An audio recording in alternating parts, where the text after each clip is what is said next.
It's little Tommy Bukovac, the Starship Trooper, the Session Man,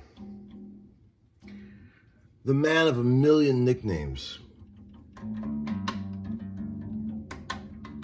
You know what my brother used to call me when I was a kid?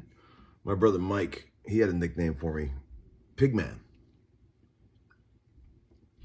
Because of that Pink Floyd song, Big Man, Pig Man, charade you are.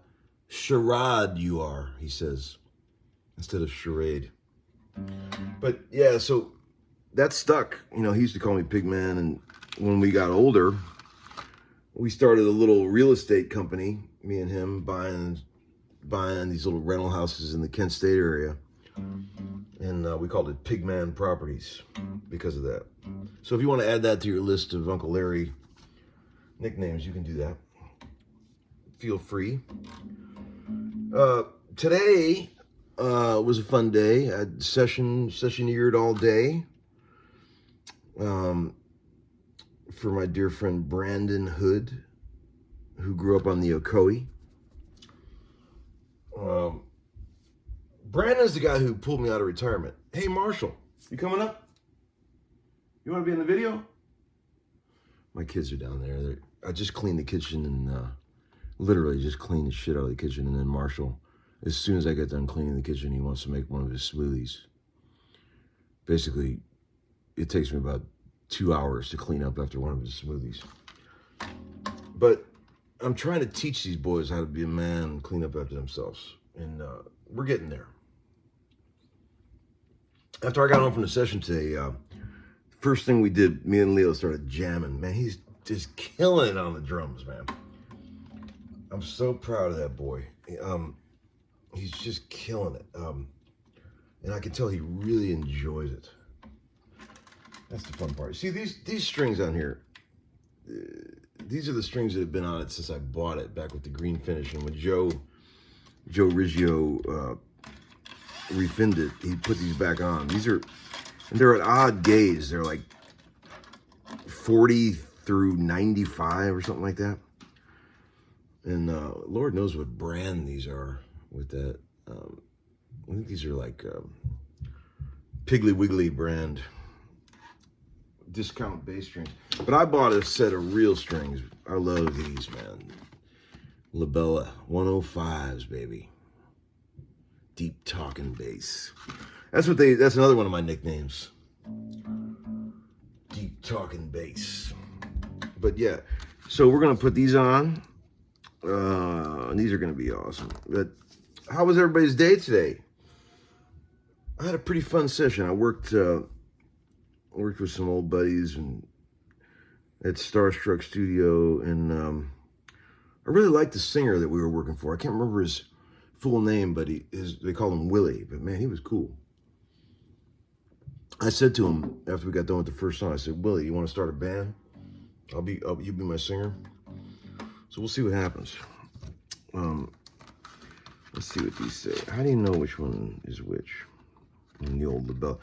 Thanks for all the sweet, kind words lately about all the videos. Man, you guys are really saying some sweet things, and I appreciate it. It seems like you're getting a lot out of these videos, and I'm glad. My life hasn't been a total waste, apparently. But hopefully these are long enough scale. I think they're gonna work. Yeah, they're gonna make it. The old jazz bass is quite a long scale, A lot of do-it-yourself homeschooler and repair guys said, Larry, all you got to do is, get the sandpaper out with these shims. Boys, I know that. Thank you for the advice and help, but I know that. But here's the thing. All I got to do is you got to have the right gear, man. I could spend 2 hours doing that, and it won't turn out as good as if I take it to Glazers and they do it on the machine in 30 seconds, and it'll be way better than I could do it by hand. See, sometimes in life, friends, I know you guys like to do everything yourselves, and I respect that, but sometimes in life, you just got to go to the guy and have the guy do it. sometimes in life. You just got to have the guy do it because he's got the right gear. He's got the right shit. With bass strings, you got to make sure you don't twist them.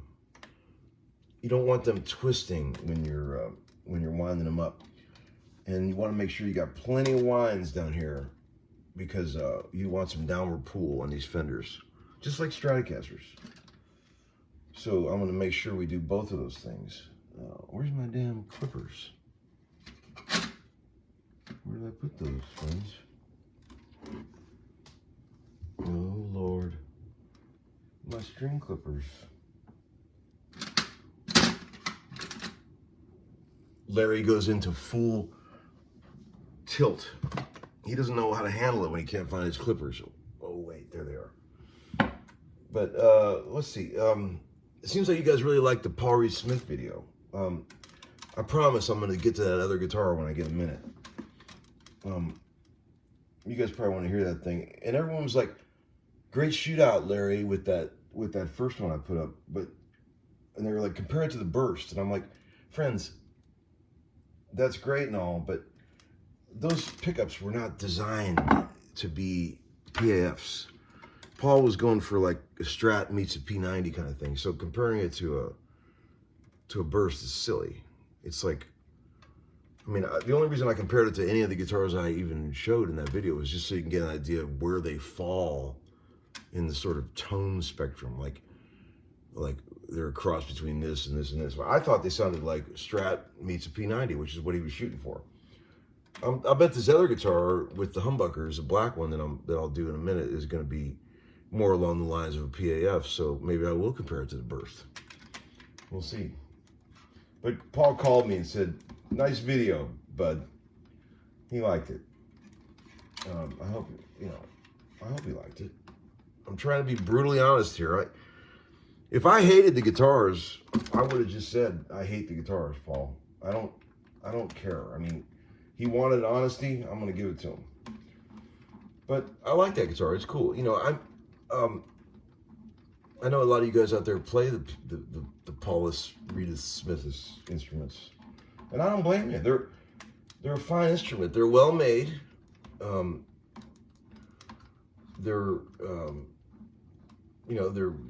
beautifully machined, and like they're very exact instruments, and they all play well. You're not going to find a Paul Reed Smith in this world that plays like shit, and if it does, it just needs a setup. They all play good, you know. Okay.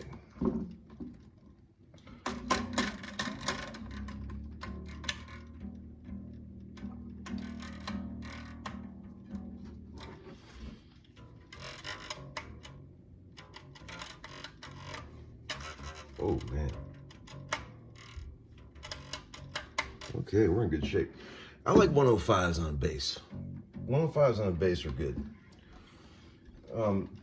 That's the right gauge. When I was younger, I used to play 45 through 100, but I see the error in my ways now. 45 to 105 is where you want to be on a bass. But yeah, the Paul Reed Smith thing, you know, they're very polarizing instruments. Let's be honest. A lot of people love them and a lot of people hate them. I mean, it's just the truth. I mean, there's a lot of people that think they're the greatest guitars ever made, and there's a lot of people that wouldn't be caught dead playing one. They don't, and I think those people that don't like those instruments, they've got something against. It's not about the guitars. It's about the image or whatever that those guitars sort of, conjure, like who's known for playing them. Some people don't want to be Carlos Santana. They don't want to be John Mayer. You know what I'm saying? So I get it. It's like, that goes for all guitars though. That doesn't just go for Paul Reed Smith. There's certain instruments that people either love or hate because of who played them. You know what I mean? Let's be honest. Like, there's people out there in the world that have never even played a real Burst, but they spend all day, every day making videos about how they suck.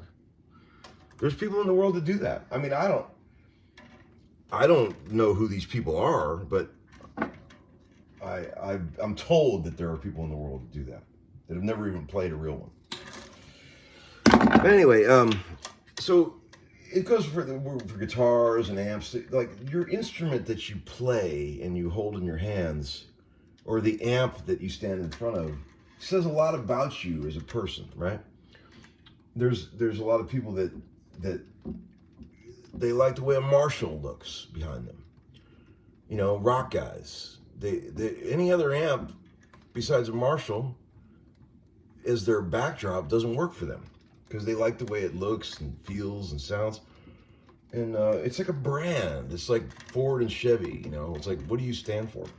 See, a lot of people think that Paul Reed Smiths are like lawyer guitars, and they think that they're too pristine and clean. You know, I get that. They're not gnarly. They're not nasty. They are that. They're very exact, sort of perfect instruments, and some people are not into that. I've heard people say that they don't like Paul Reed Smiths because the pickups are anonymous sounding. They sound fine, but they don't really have a sound of their own. I've heard a lot of people say that. Is there truth to that? I don't know. You tell me. You know, when I had Paul make me one a long time ago, I had him make one custom for me. It turned out great. I loved it. I had him make me a single pickup guitar. I doubt they've done many of those, but it turned out great.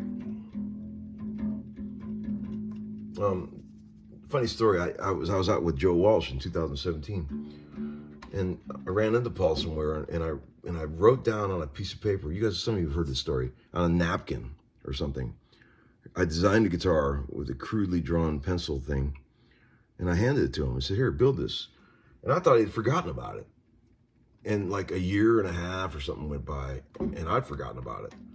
And all of a sudden, one day, UPS, FedEx, or whatever delivers this Paul Reed Smith, custom made for old Uncle Larry. And I thought he'd forgot about it, but it was a cool guitar.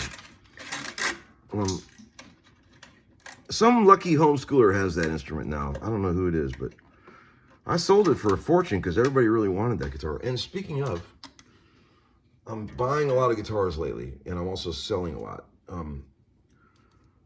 The custom that I bought set me back a bit, and I'm also buying I bought a 59 TV Junior today, which basically, I know this sounds silly, but it basically ends my, I feel like I've got the whole set now. You know, like when you collect football cards, I've got the whole set. The 59 TV Junior that I bought today, I'll show it to you when it gets here. That's basically the last card I needed to complete the set. But, so I'm going to be selling, I sold the SG. This guitar is going to go. You guys have seen it. The 44 beat the fuck J45. It's all cracked up and holes everywhere. But, you know, we love this guitar because of that. But I'm going to sell it. And I don't want to sell it, but I can't just buy guitars without selling some. I don't have that much money, friends. So I'm gonna whoever wants that J45, it's gonna be $13,000 plus shipping. That's basically what I got into it after I purchased it. I had a ton of repairs done to it. So you guys can fight about that, whoever wants that. I would love to not ship that. So if anybody comes in with a local offer, even if it's not the first offer, they might get that guitar. Shipping guitars sucks. Shipping amps is even worse. We hate that, don't we? The D is blue, friends. Man, I like these strings already. I'll probably have to do some neck adjustments when I'm done with this. But these are gonna be nice. What do we got? Tomorrow we got the weekend coming. No sessions this weekend, but next week shit starts getting really busy. I've got like wall-to-wall sessions for the next 3 weeks, starting on Monday. And it's gonna be nuts. I can promise you. So I'll try to get you some fun studio footage. You guys seem to like that. The old session update check-ins, you know. But this is the kind of time of year when you know, people start recording a lot. Well, actually, you know what? It's usually more like in January or February when they do it, but for some reason this year I've picked up around this time. Maybe it's an oddity. I don't know, because usually most of the artists are getting ready to gear up and go out on tour, you know, which I will be doing as well. Everyone's like, "Which side of the stage are you going to be on, Larry, on the Vince Gill tour?" Well, I've done that gig 2 years. I did it in 2016, 2018, and on both of those years I was a stage left. But that's no guarantee that I'll do that again this year. But that's going to be fun. I love those cats. Those are great guys. I like to sit up in the front of the bus with the manager Dan and the old bus driver Ronnie, and drink beers and talk. I'm a front of the bus guy. Man, listen to that.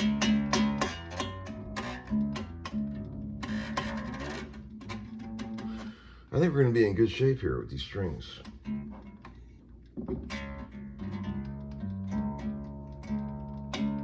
Nobella.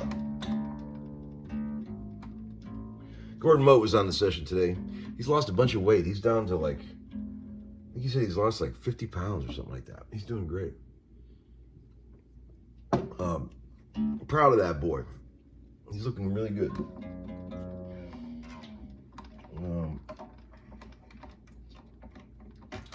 I made a really fun video of me and Leo jamming a song, and I might put that up later. You guys will get a kick out of that. He's really coming along, man. It's pretty amazing. All right, one more string to go here. Okay.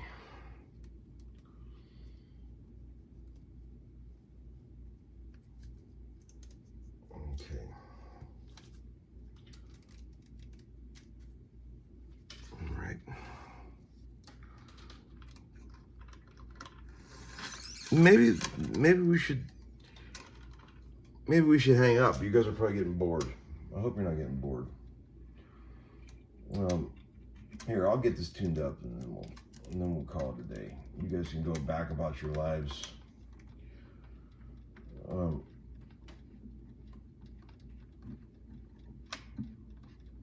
man, there was something I was going to tell you. Oh, the Cliffs thing, man. The Cliffs' new single is out today. A song called Easy Way Out. I'll tell you a funny story about that. That was a song that we recorded a while back at this place called East Iris Studio, Mills Logan Engineering. And it's funny because like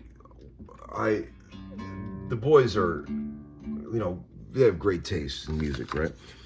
And the song that came out that's out today is a really cool song. And there's I kept saying when we were working on the track and we were mixing it that it needed, you guys are gonna get a laugh out of this. I'm sure the boys are already laughing, but I said it needs some glue in the first verse, intro in the first verse, and I said you guys need to put like a really chill kind of Beck, you know, kind of keyboard pad in there, you know, and so they tried it. They put this little keyboard pad through the first verse, and I thought it sounded fucking amazing. And Mills thought it sounded amazing too, and a few other guys did too, but some of the guys in the band were like, no, we're not putting it on there. So the version that I got used to listening to has that keyboard pad, but they didn't want to use it. in the mix. So the first verse is really empty and sort of open. And I hope the boys are happy that they overrode Uncle Larry's decision. Hope they take great pride in that. And hopefully without that keyboard pad, the song could still be a hit. Okay, listen to that. All right. Wow. Oh man, it feels good. I thought I was gonna have to do a lot of tweaking on the old nut here, but I think it's gonna be okay. Nick's record is really cool, you guys. I really can't wait for you guys to hear that. I'm gonna try to get on his ass and tell him to get it ready to send out real soon. The boy can really write songs, and he's always been the main writer of any band that he's ever been in. And he's had this pile of songs for a long time, and he kept saying, "Man, we got to record these." And he has so many songs, we had a hard time, picking which ones we were gonna do. But man, he's just got away with the lyrics and the simplicity. And I'm a big fan of his writing, and I'm a big fan of him as a person. I love that boy. He's on my Mount Rushmore of friends. And